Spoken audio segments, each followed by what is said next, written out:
할렐루야. 아유, 너무 좋네요. 제가 이제 개척 목회를 하고 있는데 이렇게 큰 교회 와서 또 많은 성도님들 보니까 아주 그냥 새 힘이 납니다. 비록 오늘 하루겠지만, 제가 벌써 분당교회를 떠난 지 한 10년 됐더라고요. 근데 제가 오늘 와서 다시 한번 느낀 건데, 제가 참 좋은 교회에서 사역을 했구나.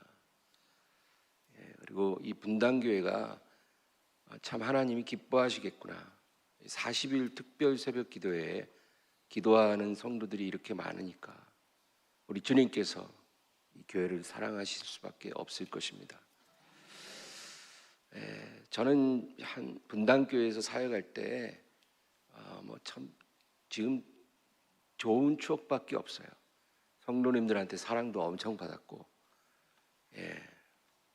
이태근 목사님한테 야단도 엄청 맞았어요.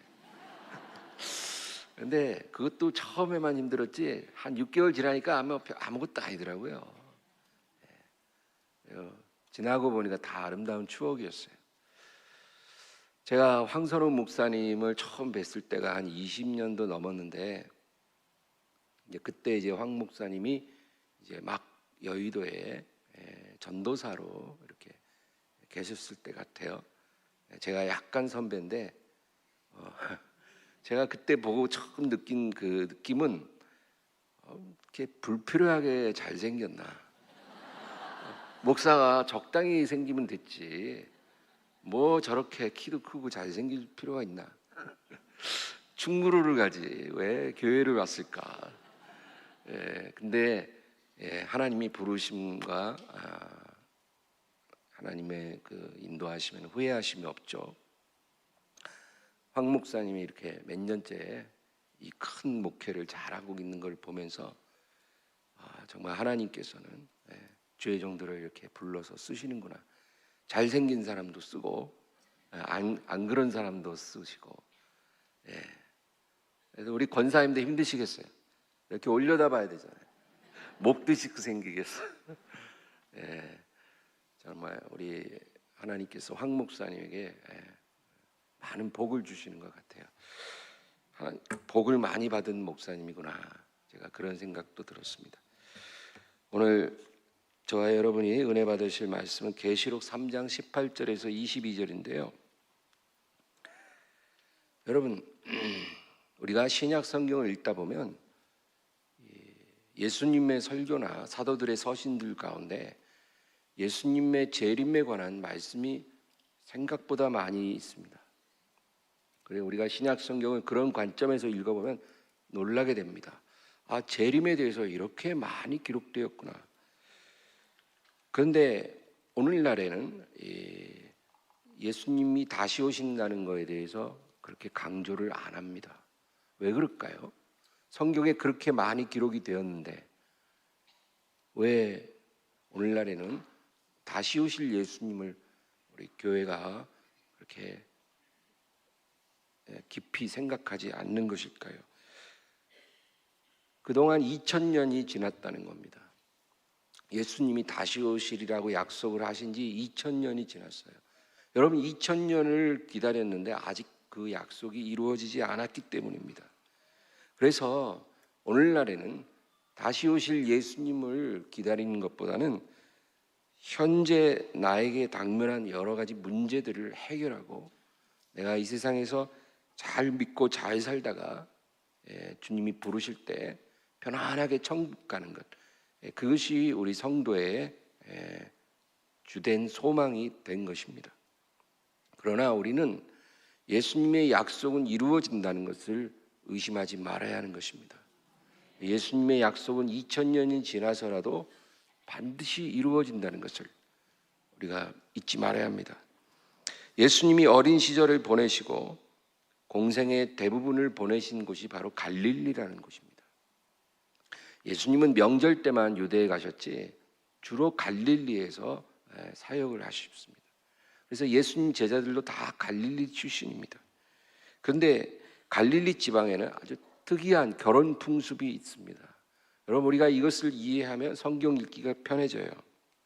갈릴리에서는 신랑과 신부가 약혼을 합니다. 그러면 약혼을 하고 나서 이제 얼마 후에 결혼 날짜를 잡아서 결혼을 하지 않습니까? 그런데 갈릴리 지방에서는 약혼을 하고 나서 결혼 날짜를 정하지 않는다는 거예요. 누가 정하냐?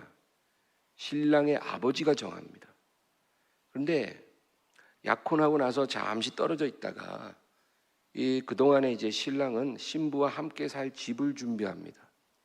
그리고 어느 날 갑자기 아버지가 아들에게 말을 합니다. 아들아, 오늘 너의 신부를 데려오너라. 당일날 그렇게 갑자기 아버지가 아들에게 말을 하면 그때 이제 아들이 친구들과 같이 신부 집에 가서 이제 친구들은 나팔을 붑니다. 뿔나팔을 불고, 그리고 신랑이로다 하면 그때 이제 신부가 그 소리를 듣고 신부의 예복으로 갈아입고 신부 단장을 하고 그리고 등에 불 밝히고 신랑을 맞으러 나와서 신랑과 함께 예비된 집으로 들어가서 거기서 혼인 예식을 치른다는 겁니다. 여러분, 이게 갈릴리의 특별한 결혼 풍습이에요. 그래서 신부는 신랑이 언제 올지 모른다는 겁니다. 약혼은 분명히 했어요. 약혼 반지도 있어요. 주님께서 우리에게 주신 약혼 반지가 뭘까요? 성령님입니다. 우리 안에 계신 성령님이 약혼 반지예요. 우리가 성령을 모시고 살면 주님과 약혼한 분명한 증표입니다. 그런데 결혼 날짜를 모르기 때문에 오늘이라도 신랑이 올 수 있는 거예요. 그래서 신부는 항상 깨어 있어야 돼요. 그리고 신랑의 소리가 나면 바로 나갈 수 있도록 준비하고 있어야 되는 것입니다. 그래서 잠을 잘 때도 항상 머리맡에 예복을 놔두고 그리고 등에 기름을 다 준비해서 언제든지 만반의 준비가 되어 있어야 한다는 것입니다. 한밤중에 올 수도 있고 새벽에 올 수도 있기 때문이에요. 만약에 신부가 오늘은 아니겠지, 그리고는 친구들 불러서 밤새 술 마시고 놀다가 골아 떨어졌는데 공교롭게 그날 신부가 오면 이제 큰일 난 거죠. 굉장히 당황합니다. 그래서 막 까치집 머리에다가 파자마 바람으로 허둥지둥. 그러면 여러분 얼마나 망신입니까? 그러면 안 된다는 거죠. 그래서 예수님께서 갈릴리 출신 제자들에게 이 비유를 말씀하시는 거예요. 뭐냐면 열처녀 비유예요. 열처녀 비유를 얘기하실 때 제자들은 그 의미가 뭔지를 정확히 이해할 수 있었다는 겁니다. 그러므로 우리도 신랑이 언제 올지 모르기 때문에 항상 깨어 있고 준비해야 합니다. 여러분, 예수님이 오늘 오실지 누가 알겠습니까? 오늘 안 오신다는 100% 확신이 있습니까? 그렇기 때문에 우리는 항상 준비하고 있어야 하는 것입니다. 그래서 예수님이 너희는 항상 깨어있고 준비하고 있으라. 너희는 그날과 그때가 언제인지 알지 못함이니라.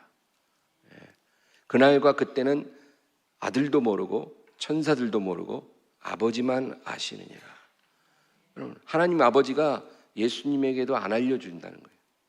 그리고 당일날 말씀해 주신다는 거예요. 그러니까 우리가 어떻게 합니까? 요즘에 보면은 예수님이 언제 오신다라고 말하는 사람들이 있는데, 여러분 그런 거는 우리가 신뢰할 필요는 없어요. 예수님이 자기도 모른다 그랬는데 우리가 어떻게 합니까? 그러나 항상 준비하고 깨어 있으라, 그렇게 말씀하신 것입니다. 계시록 2장과 3장에는 예수님께서 7 교회에 편지를 보내십니다. 그런데 이 7 교회들은요, 초대교회에 실존했던 교회들입니다. 그래서 이 실존했던 교회들에게 주님이 편지를 쓴 것도 있지만, 그러나 더 중요한 의미는 2000년 동안 장차 진행될 교회사에서 나타나게 될 가장 주도적인 교회의 유형을 주님께서 말씀하신 것입니다. 그래서 모든 교회는 이 7교회 중에 하나를 담게 되어 있다는 거예요. 그래서 2000년 교회사의 모든 교회들에게 주님께서 편지를 보내신 것입니다. 근데 우리가 오늘 주목해서 봐야 될 교회가 7번째 교회입니다. 왜냐하면 이 7번째 교회는 주님을 맞이할 교회이기 때문입니다. 다시 오실 주님의 약속이 성취될 때 이 땅에 존재하는 모든 교회들의 가장 대표적인 유형이 바로 이 7번째 라오디게아 교회이기 때문에 우리가 특별히 주목해서 봐야 되는 것입니다. 그런데 주님께서는 이 라오디게아 교회에 너희가 나를 맞이할 준비가 되지 않았다는 거예요. 내가 이제 너희에게 갈 텐데 너희는 나를 맞이할 준비가 되어 있지 않다. 마치 결혼식을 하루 앞둔 신부가 준비가 전혀 안 돼 있는 것과 같아요. 그러면 여러분 얼마나 답답합니까? 그래서 주님께서 이 교회를 사랑하심으로 편지를 보내시고 22절 우리 오늘 본문 말씀 다 같이 읽겠습니다. 귀 있는 자는 성령이 교회들에게 하시는 말씀을 들을지어다. 여기서 교회들에게 하시는 말씀을 들으라는 거예요. 분명히 라오디게아 교회에게 편지를 보내셨는데 이 한 교회를 지칭하는 게 아니신 거예요. 마지막 때 주님을 맞이할 모든 교회들에게 내가 너에게 당부하는 말을 귀담아 들어야 한다. 특별히 18절에서 20절이 중요한데요. 우리 18절 다 같이 읽습니다. 내가 너를 권하노니 내게서 불로 연단한 금을 사서 부요하게 하고 흰옷을 사서 입어 벌거벗은 수치를 보이지 않게 하고 안약을 사서 눈에 발라 보게 하라. 너희가 신랑을 맞이하는 신부교회로서 꼭 준비하고 있어야 될 것이 3가지가 있다는 거예요.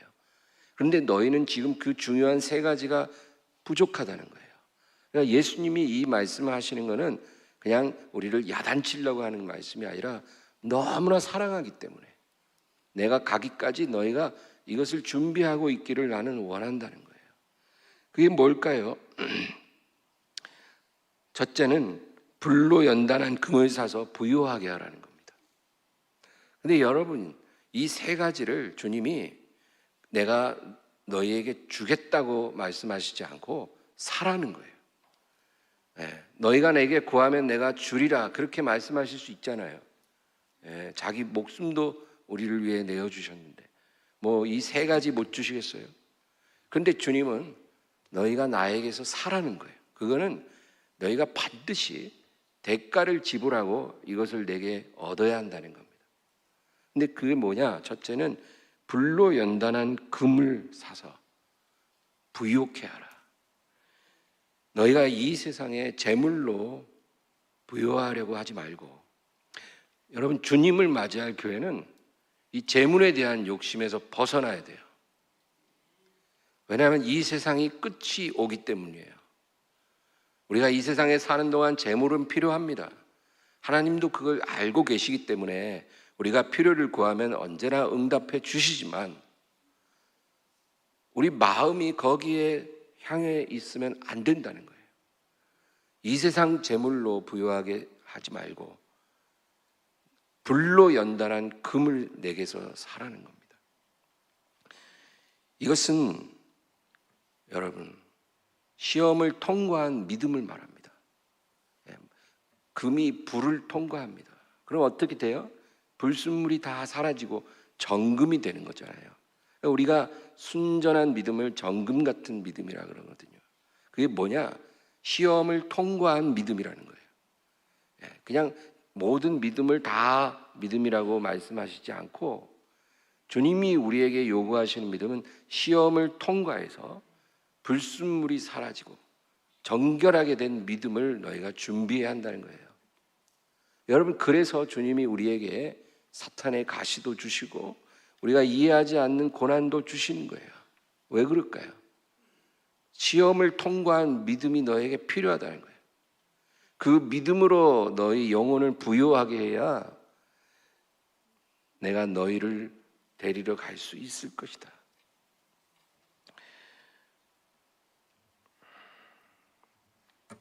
두 번째는 내게서 흰 옷을 사서 입어 너희 부끄러움을 벌거벗은 수치를 보이지 않게 하라. 나에게서 흰 옷을 사서 입으라는 거예요.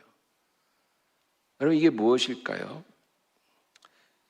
요한계시록 19장 7절과 8절을 우리 다 같이 읽어보겠습니다.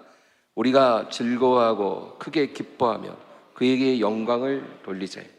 어린 양의 혼인 기약이 이르렀고 그의 아내가 자신을 준비하였으므로 그에게 빛나고 깨끗한 세마포 옷을 입도록 허락하셨으니 이 세마포 옷은 성도들의 옳은 행실이로다 하더라. 성경이 답을 줍니다. 보면은 예수님이 나에게서 흰 옷을 사서 입으라고 했을 때 그 흰 옷이 뭐냐면 성도들의 옳은 행실입니다. 우리가 이 세상을 살면서 우리가 주님 앞에 입고 나갈 예복이 준비되어지고 있는 거예요. 우리의 삶이 성결해질수록 우리가 주님 앞에서 입게 될 예복은 더 빛나고 깨끗한 세마포가 되는 것입니다. 그래서 너희가 이 옷을 내가 갈 때까지 준비하고 있으라는 거예요. 여러분, 하나님 자녀는 우리가 믿음으로 값없이 구원은 받았지만 주님 앞에 설 때 우리가 입게 될 성결의 옷을 준비하고 있어야 합니다. 그 옷은 우리가 성결해질수록 점점 더 깨끗하고 빛나는 옷이 되는 거예요. 그 옷을 준비하라는 겁니다. 우리가 주님 앞에 서면 천사들이 와서 우리에게 의의 면류관을 씌워준다고 성경이 말씀하죠. 이 의의 면류관은 순전히 예수님의 공로로 우리가 쓰게 될 것입니다. 그래서 우리가 그 면류관을 벗어서 주님 발 앞에 내려놓게 되는 거예요. 왜? 이 면류관에 쓸 자격이 1도 없거든. 그러나 우리가 주님 앞에 입게 될 예복은요, 우리의 옳은 행실로 수놓아진 아름다운 세마포가 될 것입니다. 우리가 그 옷이 필요하다는 거예요.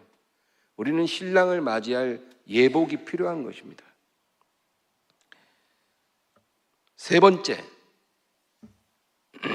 내게서 안약을 사서 눈에 발라 보게 하라. 주님은 마지막 때에 교회들이 보아야 할 것을 보지 못한다고 말씀합니다. 너희가 봐야 될 것을 못 본다는 거예요. 그래서 내게서 안약을 사서 너희 눈에 발라서 보게 하라는 거예요. 우리가 꼭 봐야 할 것이 뭘까요? 문 앞에 서 계신 예수님을 보라는 거예요. 예, 다른 건 다 잘 보면서 주식 시세도 잘 보고 부동산 동향도 잘 보고 정치, 경제, 세계 정세 다 잘 보면서 왜 문 앞에 계신 예수님은 못 보냐고요. 그러니까 그 눈을 뜰 수 있도록 내게서 안약을 사서 눈에 바르라는 겁니다. 여러분, 우리가 살고 있는 이 시대가 얼마나 악하고 음란한지 우리가 볼 수 있어야 돼요. 우리 대적 마귀가 얼마나 교묘하게 하나님의 자녀들을 미혹하고 있는지 우리가 볼 수 있어야 되고, 예수님께서 지금 문 앞에 서 계시다는 것을 우리가 볼 수 있어야 된다는 것입니다. 오늘 본문 19절 읽겠습니다. 무릇 내가 사랑하는 자를 책망하여 징계하노니 그러므로 내가 열심을 내라 회개하라. 주님은요, 이 교회를 사랑하십니다. 내가 사랑하는 자를 책망하여 징계하노니 너희가 열심을 내라 회개하라. 열심을 내라는 거는요, 너희가 더 많은 사역을 해라는 말이 아니에요. 주님이 책망하실 때는 사역을 하지 않아서 책망하시는 경우는 거의 없어요. 에베소 교회도 사역은 칭찬을 받았지만 사랑을 잃어버렸기 때문에 책망을 받았거든요. 주님이 열심을 내라고 하는 것은 아까 얘기한 너희에게 부족한 그 세 가지를 너희가 내게서 사는 것에 열심이 없다라는 거예요. 돈 버는 거에는 굉장한 열심이 있는데, 이 세상의 영광을 구하는 데는 열심이 있는데, 내가 너에게 가기 전에 너희가 준비해야 될 이 세 가지를 준비하는 데는 열심이 없다는 거예요. 그러므로 열심을 내라, 회개하라. 여러분, 이것이 마지막 때의 모든 교회들에게 하시는 말씀이에요. 물론 그렇지 않은 교회도 있겠지만 대부분이 그렇다는 겁니다. 이제 20절 읽겠습니다. 볼지어다 내가 문 밖에 서서 두드리노니 누구든지 내 음성을 듣고 문을 열면 내가 그에게로 들어가 그와 더불어 먹고 그는 나와 더불어 먹으리라. 내가 문 밖에 서서 두드린다는 말은 우리 마음의 문을 말합니다. 주님은 우리 마음의 문을 두드리신다는 거예요. 이 문은 우리가 열어드리는 문입니다. 우리가 안 열어드리면 예수님 들어올 수 없는 문이에요. 우리 마음을 말합니다. 그 문을 주님이 매일 두드리신다는 거예요. 어떻게 두드리시냐? 말씀으로 두드리십니다. 우리가 매일 읽는 성경을 통해서, 우리가 매일 새벽에 듣는 말씀을 통해서 매일 주님이 우리를 두드리시는 거예요. 누구든지 내 음성을 듣고 문을 열면, 여러분, 말씀입니다. 예수님은 말씀으로 우리를 놓고 하세요. 근데 우리가 그것을 듣고 문을 열라는 거예요. 말씀을 듣기만 하지 말고 믿으라는 겁니다. 우리가 말씀을 듣기만 하면 그냥 밖에서 두드리는 소리 듣고 문 안 열어드리는 것과 똑같은 거예요. 그러니까 말씀을 들었으면, 문 두드리는 소리를 들었으면, 주님의 음성을 들었으면 문을 열어라. 이 말씀을 믿으라는 겁니다. 그러면 내가 너 안에 들어가 너와 더불어 먹고 너는 나와 더불어 먹게 되리라. 여러분, 예수님은 말씀 하나님 아닙니까? 예수님은 우리가 마음의 문을 열고 말씀을 받아들이면 우리 안에 들어오신 것입니다. 그리고 예수님과 인격적으로 우리가 동행하면서 살 수가 있는 겁니다. 그러면 여러분, 오늘 우리는 꼭 기억할 것이 있어요. 어쩌면 말입니다, 2000년 동안 이루어지지 않은 약속이 우리 시대에 이루어질 수 있다는 것입니다. 그렇기 때문에 오늘 이 말씀이 특별히 의미심장한 거예요. 우리가 언제까지 세상 사람들과 다를 바 없이 살겠습니까? 우리는 신랑을 기다리는 신부와 같은 자세를 가져야 됩니다. 신랑을 기다릴 때 우리는 꼭 이 세 가지가 우리에게 준비되었는지 확인을 해봐야 돼요. 불로 연단한 금, 시험을 통과한 이 정금 같은 믿음으로 내가 영적인 부요를 이루고 있는가? 성결의 흰 옷을 나는 준비하고 있는가? 나에게 영적인 분별력을 주는 안약을 사서 내 눈에 발랐는가? 여러분, 이 세 가지를 꼭 준비하시기 바랍니다. 그리고 우리 마음을 두드리시는 주님의 음성을 들을 때 주님 앞에 문을 열어 드리시기를 바랍니다. 그것만 잘 하시면 오늘 주님 모셔도 우리는 넉넉히 기쁨으로 주님 앞에 서게 될 줄로 믿습니다. 기도하겠습니다. 하나님 아버지, 우리는 다 주님의 순결한 신부요, 주님이 우리의 신랑이신 줄 믿습니다. 오늘 우리는 말씀을 통해 나는 과연 예수님을 맞이할 준비가 되어 있는가 다시 한번 돌아보게 하여 주시옵시고, 우리가 예수님을 맞이할 준비를 할 뿐 아니라 예수님을 뵙기를 하루속히 고대하는 그러한 참 신부가 되게 하여 주시옵소서. 신랑이 다시 오리라 했는데 신랑을 기다리는 마음이 조금도 없이 이 세상의 재미에 푹 빠져서 살아가는 그런 어리석은 자가 우리 분당교회는 한 명도 없도록 하여 주시옵소서. 오늘 이 새벽에 주님 앞에 제단을 쌓는 사랑하는 성도님들 뿐만 아니라 우리의 모든 자녀들, 손주들, 우리가 사랑하는 모든 사람들 중에 한 사람도 신랑을 맞이할 준비가 되어 있지 않은 자가 없도록 주님 붙들어 주시옵소서. 예수님의 이름으로 기도합나이다. 아멘.